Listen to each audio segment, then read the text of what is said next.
মানুষ যেসব কারণে টাকা জমায় তার একটি বড় কারণ হলো যখন সে অসুস্থ হয় তখন যেন তার বিপদের সময়ে সেই টাকা কাজে লাগানো যায়। উন্নত দেশগুলোতে এ ধরনের সময়ে বীমার সহায়তা নেয় মানুষ, কারণ মানুষের বিপদের সময় ঝুঁকি কমাতে বিশ্বব্যাপী সবচেয়ে বেশি কাজে আসে যে আর্থিক খাত সেটি হলো বীমা খাত। বাংলাদেশেও অসংখ্য বীমা কোম্পানি রয়েছে। অনেকেই বীমা পলিসি খুলেনও, কিন্তু সবাই সময় মতো সেই উপকার পান না, বরং অনেকে শেষ পর্যন্ত ধরাই খেয়েছেন। কিন্তু সব কোম্পানি কি একই রকম?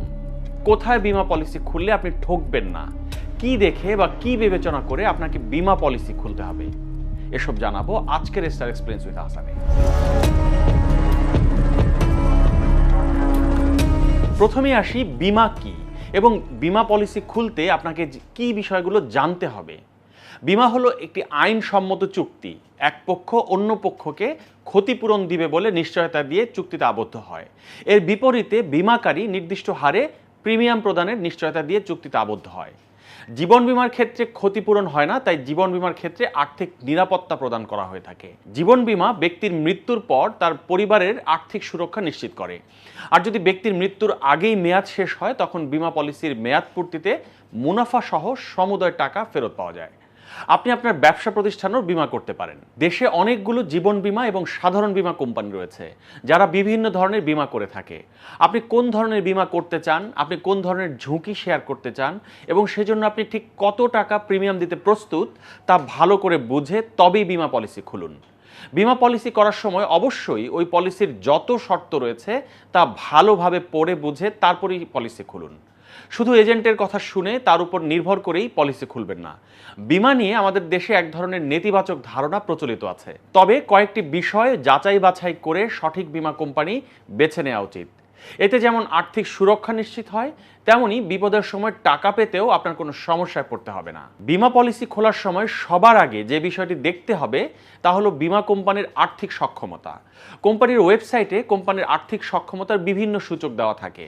এর মধ্যে সবার আগে দেখতে হবে কোম্পানির বীমা দাবি পরিশোধের হার কত, অর্থাৎ যারা বীমার টাকা চাইতে গিয়েছেন তারা কতটা ফেরত পেয়েছেন। যে কোম্পানির বীমা দাবি পরিশোধের হার যত বেশি সেই কোম্পানি তত ভালো। বাংলাদেশে বেশ কিছু কোম্পানি রয়েছে যাদের বীমা দাবি পরিশোধের হার প্রতি বছরই 95%-এরও বেশি থাকে। বীমা করার ক্ষেত্রে সেসব কোম্পানিকেই বেছে নিন। এসব তথ্য আপনি বীমার নিয়ন্ত্রক সংস্থা আইডিআর এর ওয়েবসাইটেও পাবেন, আপনি কোম্পানির ওয়েবসাইটেও পাবেন। শুধু বীমা দাবি পরিশোধের হার নয়, কতটা দ্রুততার সঙ্গে বীমা দাবি পরিশোধ করা হয় সেটিও জেনে নিন। বীমা পলিসি কেনার আগে ওই প্রতিষ্ঠানের পরিচালনা পর্ষদে যারা আছেন তাদের ব্যাপারেও খোঁজ নিতে হবে। এসব পরিচালকদের মালিকানাধীন অন্যান্য প্রতিষ্ঠানের আর্থিক অবস্থা কেমন সেটা জানাও গুরুত্বপূর্ণ ব্যাপার। তাহলে আপনি বীমা কোম্পানিটি সঠিকভাবে চলছে কিনা তার একটি দিক নির্দেশনা পাবেন। সাধারণত আমাদের দেশে সবাই বীমা পলিসি খুলেন এজেন্টদের পরামর্শে। বীমা পলিসি বিক্রি করার জন্য কোম্পানিগুলো তাদের এজেন্টদেরকে প্রথম বছরের প্রিমিয়ামের উপর বড় অঙ্কের কমিশন দেয়। তাই এজেন্টরা তাদের পরিচিত জনদেরকে বীমা করানোর জন্য অনেক বেশি উৎসুক হয়। এক্ষেত্রে অনেক সময় বীমা অঙ্কের দ্বিগুণ টাকা মুনাফা সহ নানা ধরনের প্রলোভন দেখানো হয়। তাদের কথায় প্রলুব্ধ হয়ে নয়, বরং কোম্পানির কাগজপত্র ভালোভাবে পড়ে বুঝে তারপরেই বীমা খুলতে হবে। সবচেয়ে বড় বিষয় হলো এজেন্ট দেখে নয়, আপনাকে বীমা করতে হবে কোম্পানি দেখে। প্রথম 2-3 কিস্তির টাকা এজেন্ট গুরুত্ব দিয়ে আপনার কাছ থেকে আদায় করলেও পরবর্তীতে আপনাকে ওই কোম্পানিতেই টাকা জমা দিতে হবে, নইলে আপনি টাকা ফেরত পাবেন না। আর এজেন্ট যেহেতু প্রথম কয়েকটি কিস্তির পর আর তেমন কমিশন পান না, ফলে আপনি একবার পলিসি খোলার পর আপনার টাকা তোলার প্রতি এজেন্টের সেই আগের মতো দরদ বা মনোযোগ কমে যেতে পারে। তাই কোম্পানির অফিস চিনে নিন, অফিসে ঠিকভাবে টাকা জমা হচ্ছে কিনা সেদিকেও খেয়াল রাখুন।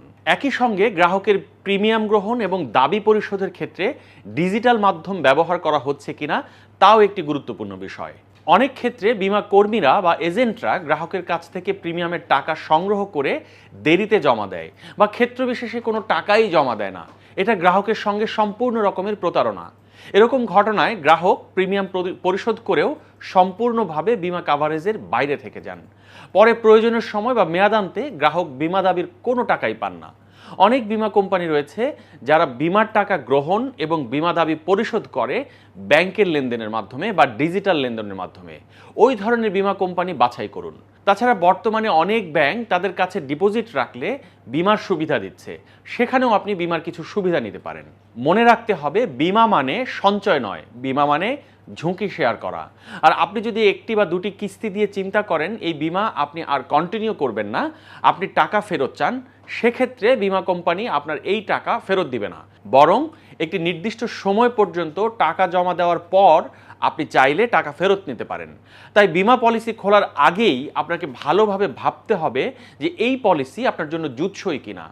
আপনার সম্পদ, নিজের ও পরিবারের স্বাস্থ্যগত সমস্যায় বীমা একটি গুরুত্বপূর্ণ আর্থিক সিদ্ধান্ত। তাই পলিসি কেনার আগে প্রতিষ্ঠান সম্পর্কে ভালোভাবে খোঁজ খবর নিতে হবে। এর মাধ্যমে অনাকাঙ্ক্ষিত পরিস্থিতিতে আর্থিক ঝুঁকি থেকে সুরক্ষা পাওয়া সম্ভব, যেটি সারা বিশ্বেই খুবই প্রচলিত এবং পছন্দনীয়। ডেইলি স্টার আপডেটেড নিউজ এবং ভিডিও পেতে আমাদের ইউটিউব চ্যানেলটি সাবস্ক্রাইব করুন, ফেসবুকে লাইক দিন, কমেন্ট করুন, শেয়ার করুন। সুস্থ থাকুন, ডেইলি স্টার সঙ্গেই থাকুন।